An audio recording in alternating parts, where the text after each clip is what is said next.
Number 7, we've got Magnum TA versus Tully sawed-off little bastard Blanchard. Man, and we had so many ways we could try to put that in there, and going with the Jim Crockett Promotions, the NWA. Of course, Magnum got over a little bit out there, from my understanding, in the Mid-South, and had a good little run, I guess, with wrestling number 2. Let me tell you something, TA. I told you once, I'll tell you again. I picked you up from the garbage and made you a man. But you're a gutless man. You got no guts. You see, I've embarrassed you. I've slapped your face not once, but 3 times. I have put a challenge to you, and you turned your back on me because you haven't got the guts. And matter of fact, you know, the embarrassment, no one can be embarrassed anymore than but being slapped. And matter of fact, I think I'll slap you again. Hey, let me tell you something. I've turned the other cheek, but I can see I can talk till I'm blue in the face. It ain't gonna do no good. Well, let's get it on.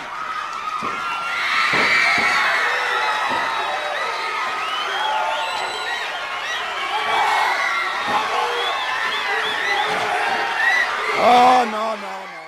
Tully, you know, he had his Southwestern thing out there, but man, when they got on the national scene with that Jim Crockett Promotions and NWA, and you had that little sawed-off prick, like you said, that fucking Tully was just a hell of a fucking heel, and you had that good-looking fucking Magnum TA, you know, looking like Magnum PI, Terry Allen just out there, man. How over was that guy, you know? I'm going to say, I don't remember the different places I've heard it, but I have heard that the idea was to make Magnum into the Southern Hulk Hogan. Oh, I can believe that. Yeah. Wow. Magnum's career was cut short by a car accident. Unfortunately for us as fans and for him, I mean, he lived through it, but he was forever changed by the accident.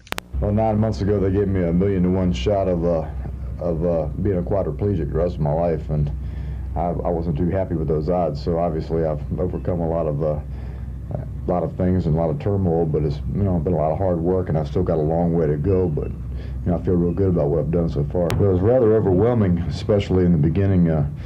When I got home, I sorted through letters, and I had some 60,000 letters at my home. And it was just, it was very warm feeling to know that many people genuinely cared about my well-being. Magnum was a big, tough, bad son of a bitch, and Blanchard was a little sawed-off, tough son of a bitch who could generate heat. Yeah. And, you were saying last week that sometimes a hero is only as good as his villain. I mean, where is Superman without Lex Luthor? Where's Batman without the Joker? You've got 2 people that want to strive for excellence. You've got 2 people that are driven. You've got 2 people that had tremendous intensity. And I mean, it was just easy for us. I mean, he wanted to be the very best babyface. I wanted to be the very best heel that had ever been in the business.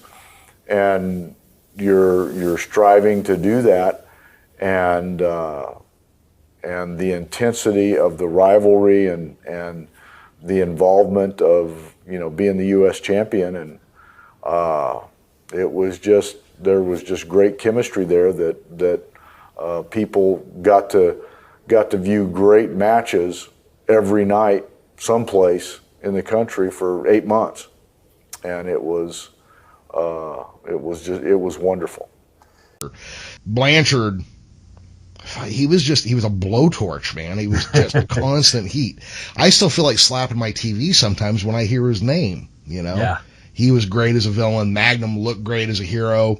I would say there was a couple Starrcade matches you can watch between the 2 of them that were outstanding. I'm sure they're on YouTube, but I don't want to recommend that. Go pay for your entertainment. But yeah, I couldn't beat that. And yeah, there were a couple different ways we tried to tackle that plus another pairing.